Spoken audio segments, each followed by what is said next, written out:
जय आदिशक्ती. मी संगीता खोकले. अदृश्य अस्तित्व या चॅनलमध्ये सर्व ईश्वरांच्या लाडक्यांचे व लाडक्या निंदकांचे देखील मनपूर्वक स्वागत. बंधू भगिनींनो, आपण आयुष्यामध्ये सतत सतत आपल्याला अपयश येत असतं. आपण काहीही कार्य करायला घेतलं की आपल्या त्या कार्यामध्ये यश मिळत नाही. किंवा आपल्या कुठल्याही संदर्भामध्ये आपण कुठलं काहीही असू दे, नोकरी संदर्भात असू द्या किंवा कुठे इंटरव्ह्यूला वगैरे जात असाल तुम्ही, तिथे तुम्हाला अपयश येत असेल. अशा बऱ्याच गोष्टी असतात की तुम्हाला तिथे अपयश येतं, तुम्ही केलेली कामं कधी पूर्ण होत नाही. तर बऱ्याच वेळेला असं वाटतं आपल्याला की जास्त करून तर शिक्षणाच्या वेळेस आपल्याला असं वाटत असतं की तुम्हाला कुणीतरी तुमच्यावरती भानामतीचा प्रकार केलाय, म्हणजे तुम्हाला कुणीतरी तुम्हाला तुम्हाला कुणाचं म्हणजे तुमचं कुणाला बरं दिसत नाही म्हणून तुम्हाला कुणीतरी करणी केलेली आहे. तर बंधू भगिनींनो, मी आज एकच सांगू इच्छिते सर्वांना की माझ्या गुरुज्ञानानुसार मी तुम्हाला हे आज सांगणार आहे की करणी ही प्रत्येकी माणसाला करणी कशी काय होऊ शकेल असं नाही. प्रत्येक माणसाला करणीचा त्रास होऊ शकत नाही. 100 पैकी म्हणाल तर 20% लोकांना, जास्तीत जास्त 20% लोकांना करणीचा त्रास असू शकतो. बाकी व्यतिरे ना की बऱ्याच काय काय गोष्टी असतात की आपण गाव सोडून बाहेर आलेलो असेल सिटी शहरांनी, आणि मग आपण गावाला कधी जात नाही. गावाच्या पांढरीशी लोक देव तुमची वाट बघत असतात. किंवा मग तुम्ही पांढरी तोडलेली नसल तर तुम्हाला जास्त काळ, तुम्ही जर दुसरीकडे राहत असाल किंवा तुम्ही जर का तुम्हाला गावाला जायचंच नसेल तर मग तुम्ही ती पांढरे तोडून घ्यायला पाहिजे, कारण त्या पांढरेचा त्रास तुम्हाला होणार नाही. त्यामुळं पांढरे तोडून योग्य मार्गदर्शनाने तुम्हाला ती पांढरे तोडून घेतली पाहिजे. त्या पांढऱ्याचा देखील तुम्हाला त्रास होऊ शकतो. किंवा तुमच्या कुलदैवताला तुमचं जाणं नसेल, त्यांचा देखील तुम्हाला त्रास होऊ शकतो.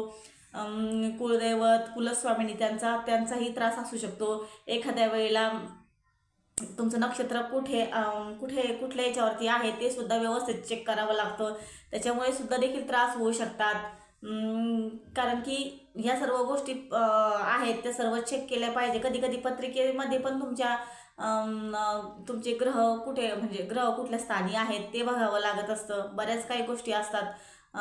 प्रत्येकी वेळेला तुम्हाला बाहेरील त्रासच होऊ शकत नाही. मग तुम्ही असं तुम्हाला कुठे फरक पडत नाही, मग तुम्ही खूप इकडे तिकडे जात असता कुठेतरी की बाबा चला आम्हाला मार्गच मिळत नाही, म्हणून तुम्हाला असं वाटत नाही बाबा आपल्याला कोणी काहीतरी केलं असेल. तर तुम्ही काय करता की कुठेतरी देवऋषाकडे जात असता.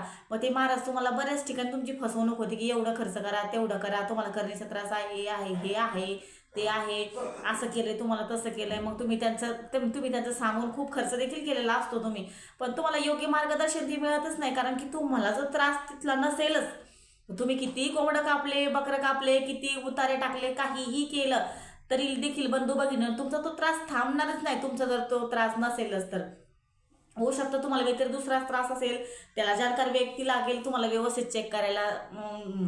तुम्हाला जर खरोखरचा दुसरा जर करण्याचा त्रास नसेल आणि तुम्हाला हे अपयश येत असेल, तुमच्या पत्रिकेमध्ये देखील काहीतरी अडचणी असू शकतात.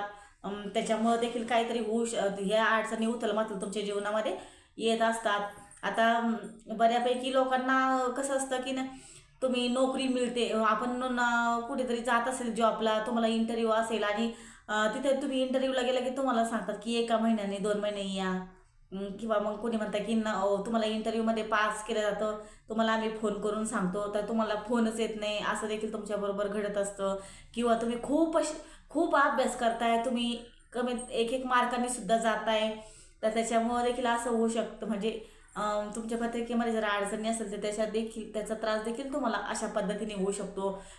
तुमचा कुठे बिझनेस असेल, ते बिझनेसमध्ये पण बिझनेसमध्ये देखील असा त्रास होऊ शकतो की कधी कधी बिझनेस होत असेल किंवा कधी धंदा होतोय, कधी होतच नाहीये, बिझनेसमध्ये लॉस चालला असेल, तर याच्यासाठी देखील तुम्हाला अशा काही अडचणी असतील तर तुम्ही मला कॉल करू शकता. डिस्क्रिप्शन बॉक्समध्ये माझा नंबर आहे.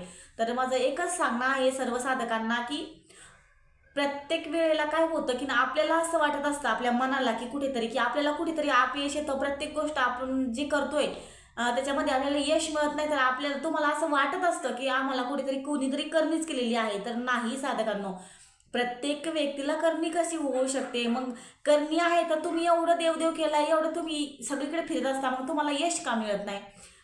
हा पण एक मोठा प्रश्न आहेच ना. त्यामुळे तुमच्या पत्रिकेमध्ये पण काहीतरी अडचणी असू शकतात, त्यांच्यामुळे देखील तुम्हाला हा त्रास होऊ शकतो. तर तुम्हाला असे काही त्रास होत असेल तर तुम्ही मला कॉल करू शकता. आणि कोणाला धंद्याच्या विषयी कोणाला म्हणजे तुमच्या घरामध्ये खूप चिडचिडेपणा होत असेल किंवा आजारपण सतत येत असेल, आणि बिझनेसमध्ये लॉस सारखं लॉस जात असेल, गल्ल्यामध्ये पैसे राहत नसतील, अशा काही अडचणी असेल तर तुम्हाला बरकत पोटली म्हणजेच आम्ही एक बंधन बांधून देत असतो. आणि त्या बंधनाने सुद्धा सर्वांना बऱ्यापैकी रिझल्ट येत असतात. त्यामुळे तुम्हाला असा काही त्रास असेल, ज्याला बंधन पाहिजे असेल, त्यांनी डिस्क्रिप्शन बॉक्समध्ये माझा नंबर आहे, कॉल करून विचारू शकता.